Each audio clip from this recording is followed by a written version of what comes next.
Muy bien, me dieron el de los cantantes, así que en cualquier momento me largo, Me lanzo al estrellato con mi voz.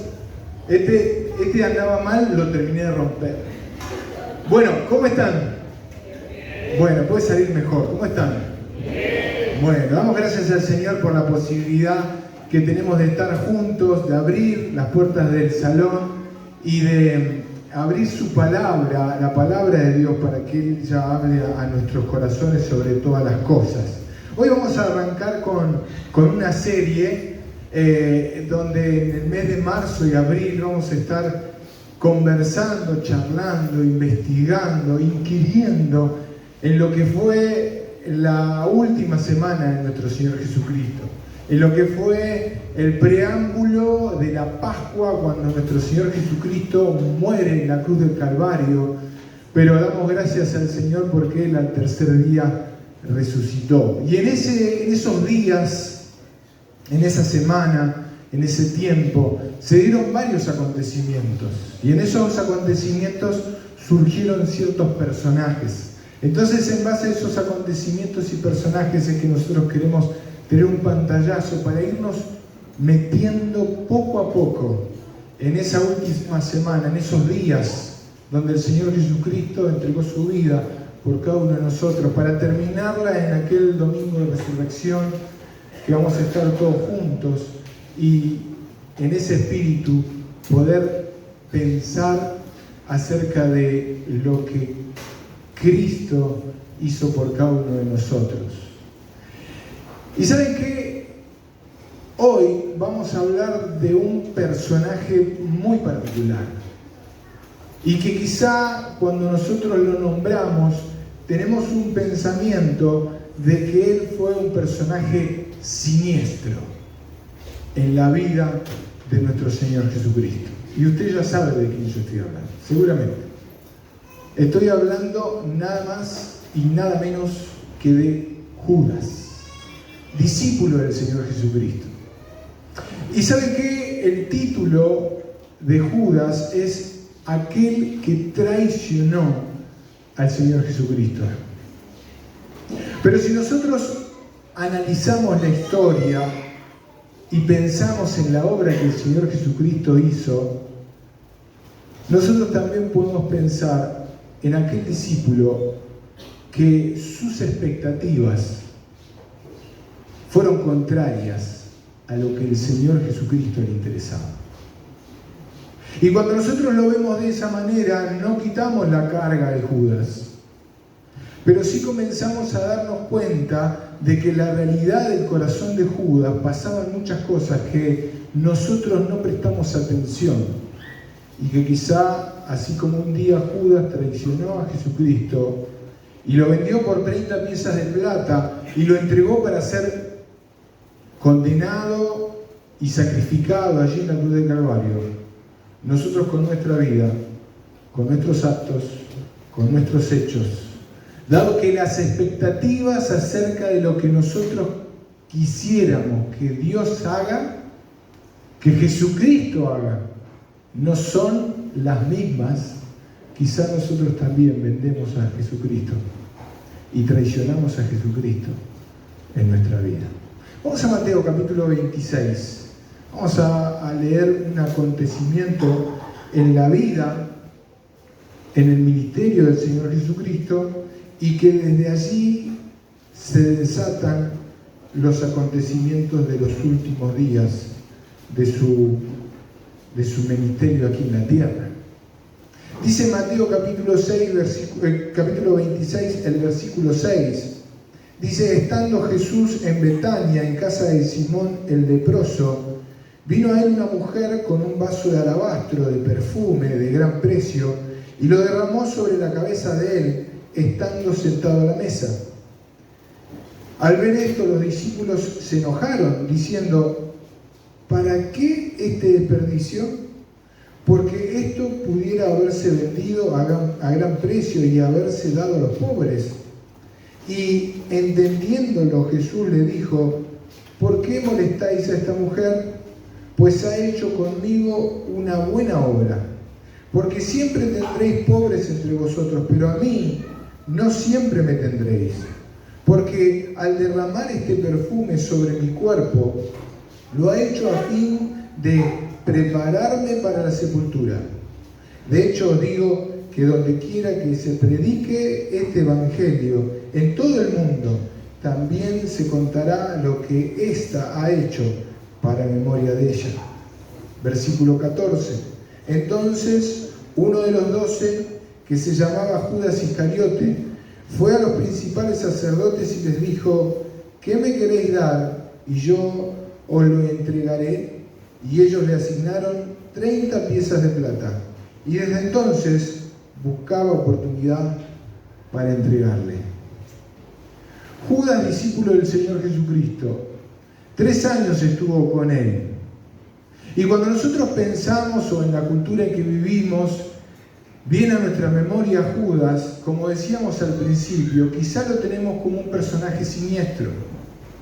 Pero verdaderamente, Judas no era un personaje en el cual, o un discípulo en el cual el resto de los discípulos no pudiera confiar.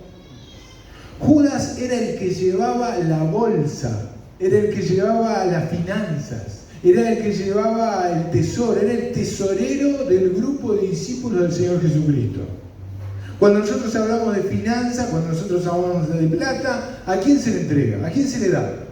A la persona que le tenemos confianza. Nosotros nos vamos a un banco y depositamos nuestro dinero cuando no tenemos confianza de que ese banco responda ante nuestros requerimientos el día de mañana, cuando los fondos prestados u otorgados o puestos en un plazo fijo, una inversión, sean requeridos. Nosotros queremos que la plata se cuide bien. Bueno, Judas era de tanta confianza dentro de los discípulos que le habían dado la bolsa. Y él era el que administraba los fondos del grupo de los discípulos. Era el que manejaba la plata.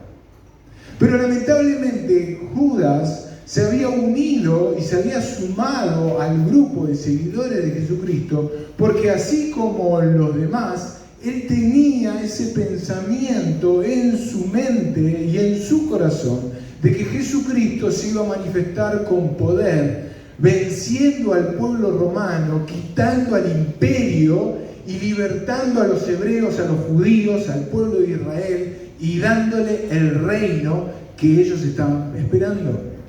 Ellos estaban esperando a ese Mesías reinante, que iba a venir con poder y con gloria, y los iba a rescatar.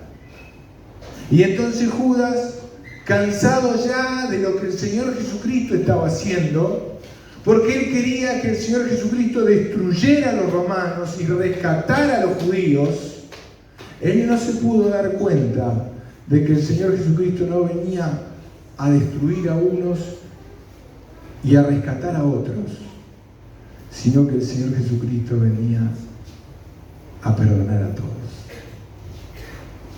El Señor Jesucristo no venía a decir al pueblo de Israel: ustedes son los justos, vengan a mí, yo los voy a rescatar de este oprobio, de esta aflicción, de este dolor que están sufriendo. Ni tampoco iba a los romanos a decirle: ustedes trataron mal a mi pueblo, ay de ustedes, lo que voy a hacer con ustedes, destruirlos a todos ustedes. Sino que el Señor Jesucristo tenía una misión mayor, que era perdonarlos a todos. Y ¿saben qué? Muchas veces nosotros en nuestra vida somos como Judas. Y tenemos expectativas en Dios y en la persona del Señor Jesucristo diferentes a la que Él tiene para con los demás. Y el juicio para nosotros, en lo que nosotros queremos, está siempre latente, esperando que el Señor destruya la vida de aquellos que son nuestros enemigos. Y el Señor no vino a destruir. Es que nosotros queremos que el Señor nos ponga en alto a nosotros, porque nosotros somos las víctimas. Nosotros tenemos que tener la autoridad, nosotros tenemos que tener la razón.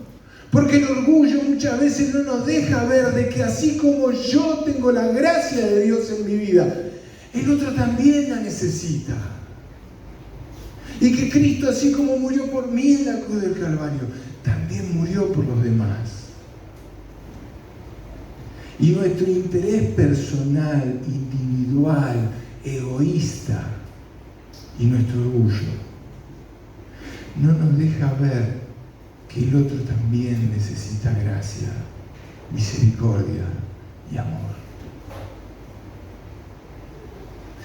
¿Y cómo hago yo para trabajar con eso? ¿Cómo hago yo para trabajar con esa necesidad? Si verdaderamente no estoy interpretando correctamente a Jesucristo. Es ahí donde yo tengo que darme cuenta cuál es el verdadero propósito de Dios en mí y en los demás. Porque si yo no puedo reconocer eso, yo tengo un precio. Y así como Judas valía 30 piezas de plata, yo algo valgo. Y va a llegar un momento en mi vida de que si Jesucristo no me da lo que yo quiero, yo lo vendo. ¿Qué vale Jesucristo para mí? Bienes materiales, un trabajo, mi matrimonio, mis hijos, una carrera,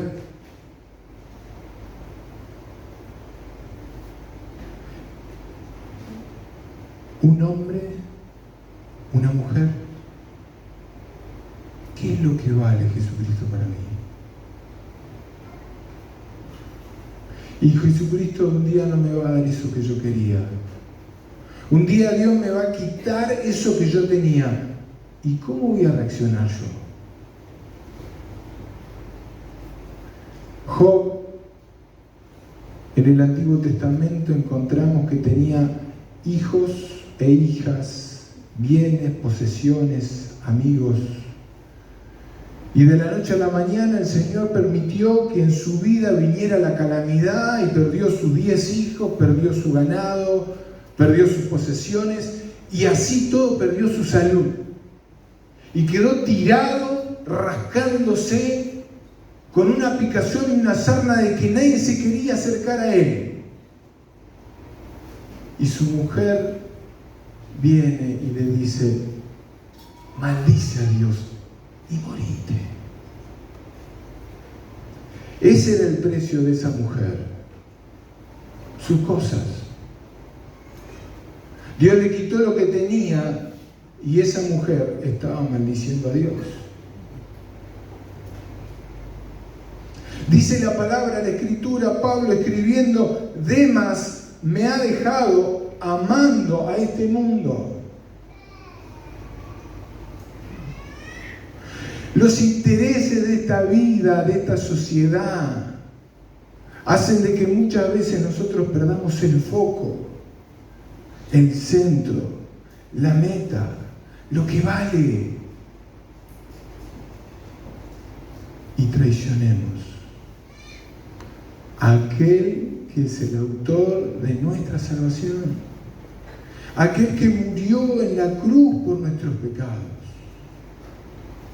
Y si nosotros nos quedamos con esto hasta acá, nos damos cuenta de que traicionamos muchas veces a Jesús, que le fallamos, que erramos, que nos equivocamos. Pero qué bueno que es mirar a la cruz y indagar en la palabra del Señor y encontrarnos de que Él tiene gracia para con nosotros, porque no fue Judas el único que traicionó a Jesús, sino que las mismas Escrituras dicen de que todos sus discípulos lo dejaron cuando Él fue prendido allí en el huerto. Dice la palabra de Dios que Pedro lo negó 3 veces después de haber dicho de que iba a entregar su vida por Él.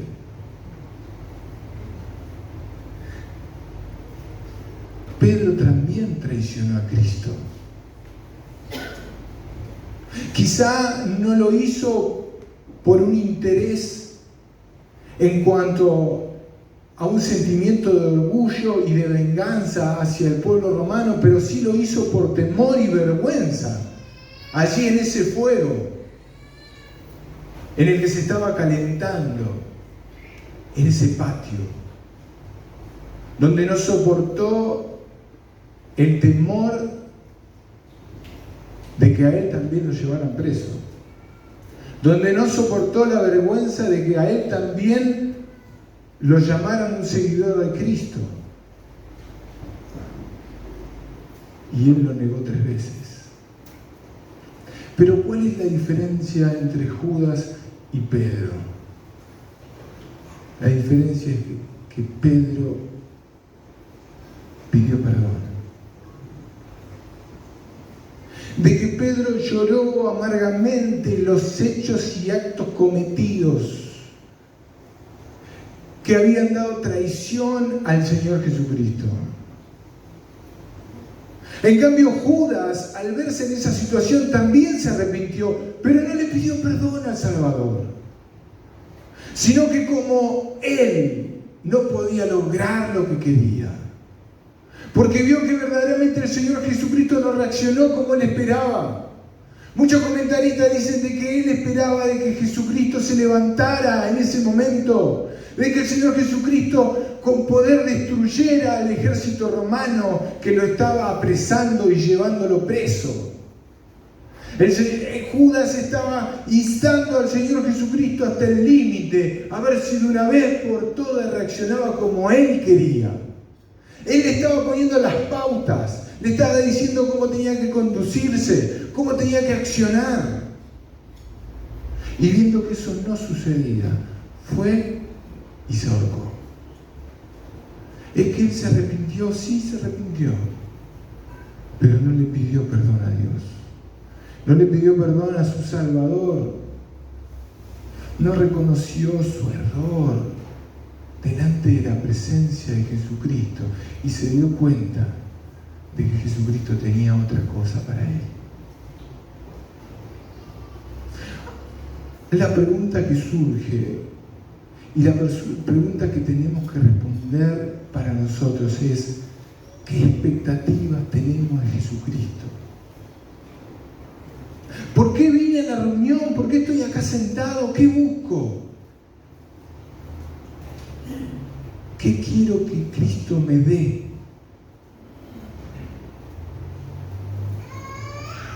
Y si verdaderamente el motor mío, en mi ser interior, es darle la gloria a Él. Porque Cristo ya lo entregó todo en la cruz del Calvario. Él derramó hasta la última gota de sangre. Y así todo sigue preparando cosas para nosotros, como cantábamos, de que Él hace la obra en nosotros. Pero nosotros, ¿qué estamos dispuestos a dar? ¿Qué estamos dispuestos a ceder delante de la presencia del Señor Jesucristo?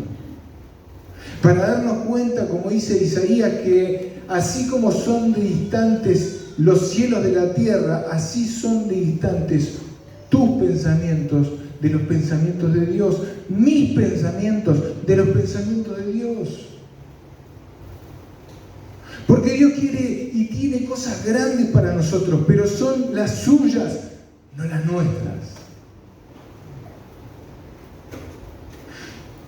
Y nosotros muchas veces queremos las nuestras y no las suyas.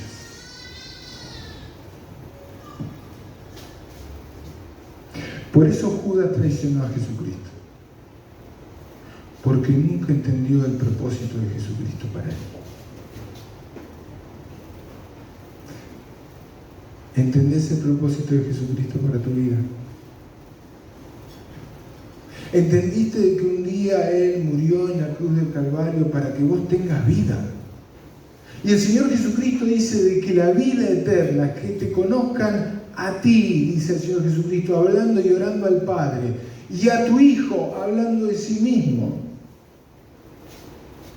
La vida eterna, la gracia de Cristo en nuestra vida para disfrutar de su presencia en nuestra vida, no radica en que Él cumpla en nosotros todos los intereses individuales que nosotros tenemos, que Él haga lo que yo quiero, sino que la vida eterna radica en conocer día a día más y más, buscar a Jesucristo, a Dios, por medio de su palabra, por medio de la oración, para que Él cumpla su obra en nosotros,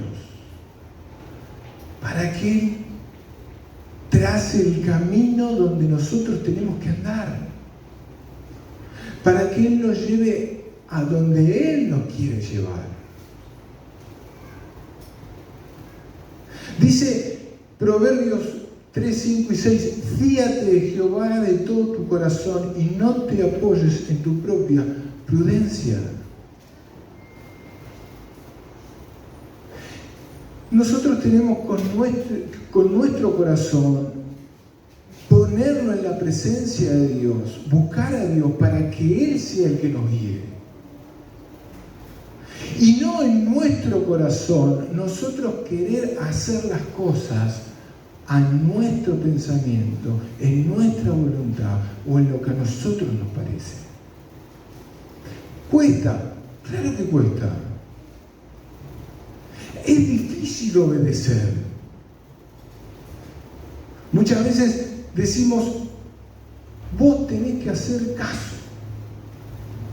Y obedecer se trata muchas veces de hacer caso. Y hacer caso es cuando yo no planteo ni argumentos, no argumento y pienso lo que yo quiero, sino que busco la voluntad de Dios y lo que Él quiere para mi vida. Y busco su guía y su dirección. ¿Para qué? Para que su carga, que es ligera, que es liviana, sea la que yo tome y la que yo lleve. Y no una cruz pesada, que Cristo ya la cargó en la cruz del Calvario y que no hace falta que yo la cargue. Esta semana una señora viendo mi foto de perfil, yo tengo una foto de perfil que me la saqué allá en la cruz de Indupa. ¿Vieron la cruz de Indupa? Alguna fue hermosa, ¿sí? Grande, allá en la cima. Y entonces, en una de esas caminatas y trotadas, subí hasta la cruz con mi cuñado y en un momento estaba abrazado a la cruz, mirando la ciudad, y mi cuñado, sin que yo me diera cuenta, tic, me sacó una foto. Después me mandó la foto y yo la vi en la foto y me encantó y dije, qué lindo es estar abrazado a la cruz de Cristo. Y me la puse de perfil, de WhatsApp. Ahí está. Una señora viendo mi foto de perfil me dice, qué carga tan pesada. Qué cruz tan pesada que llevas. Y yo dije, yo no llevo esa cruz. Yo la abrazo a esa cruz. ¿Sabes qué? Muchas veces nosotros queremos llevar una cruz. Y Jesucristo nos dice, abrazá mi cruz. Vení a mi cruz con tus cargas y dejalas en la cruz, pero abrazala. Para que puedas disfrutar de lo que yo te quiero dar y no de lo que vos pensás que debería yo darte. Porque tus expectativas, te puedo asegurar, de que son enemigos de lo mejor. Lo bueno muchas veces es el enemigo de lo mejor y Cristo y Dios quiere lo mejor para nosotros. Pero nosotros muchas veces luchamos con nuestro propio pensamiento y con las cosas que nosotros queremos. Por eso el Señor nos desafía y nos mueve a que podamos pensar si yo con mi vida, con mi andar, no estoy traicionando a Cristo. Y si tengo que cambiar y si tengo que reflexionar, saber de que hay gracia de parte de Dios. Y en ese pedir perdón, Cristo me restaura. Como escuchamos hace un par de domingos atrás y Sergio nos contaba acerca de ese mismo Pedro, que estando en el fuego de aquel patio negó a Jesucristo ante el fuego que el Señor Jesucristo preparó allí en el mar, en la orilla, desayunando con Cristo, Cristo le restauró. Y él pudo decirle que lo amaba. Él pudo decirle que él conocía todas las cosas. Él pudo pedirle perdón a Jesucristo por su falta de fe y recibir de su gracia, de su restauración, de su amor, de la bendición de saber de que él tenía preparadas cosas para Pedro, aún mayores de las que él pensaba, que no radicaba en una espada, sino que en la misma palabra de Dios siendo predicada para multitudes y alcanzando a muchos para Jesucristo. Por eso, qué bueno es darnos cuenta de que sí, es verdad, muchas veces cuestionamos a Jesucristo, pero que le pidamos perdón, que reflexionemos y que no lo traicionemos. Vamos a orar, vamos a agradecerle al Señor por su palabra y para que Él verdaderamente sea el que siga obrando en ella, en nuestros corazones. Padre, te agradecemos porque tú eres bueno, misericordioso, porque tú tienes gracia para con cada uno de nosotros. Y Señor, si en algo te hemos traicionado, si en algo hemos fallado, Señor, te pedimos perdón. Y quizá hay aquí alguien entre nosotros que todavía no le pidió perdón a Jesucristo por sus pecados. ¿Sabes qué dice la Biblia? De que todos somos enemigos de Dios, que no hay justo ni a uno no. Pero Jesucristo se entregó en la cruz del Calvario por todos nosotros. Si hoy le pedís perdón a Jesús por tus pecados, Él te salva, te da nueva vida. Su Espíritu viene a morar en vos y Dios te hace su Hijo. Padre, oramos a ti y te pedimos por cada una de las personas aquí, para que en esta hora puedan pedir perdón, para que en esta hora pueda haber arrepentimiento y reflexión, para que en esta hora, Señor, te busquemos a ti. Y gracias por tu gracia, gracias por tu amor, gracias por tu misericordia. Te alabamos, te bendecimos, lo hacemos en el nombre de Cristo Jesús. Amén.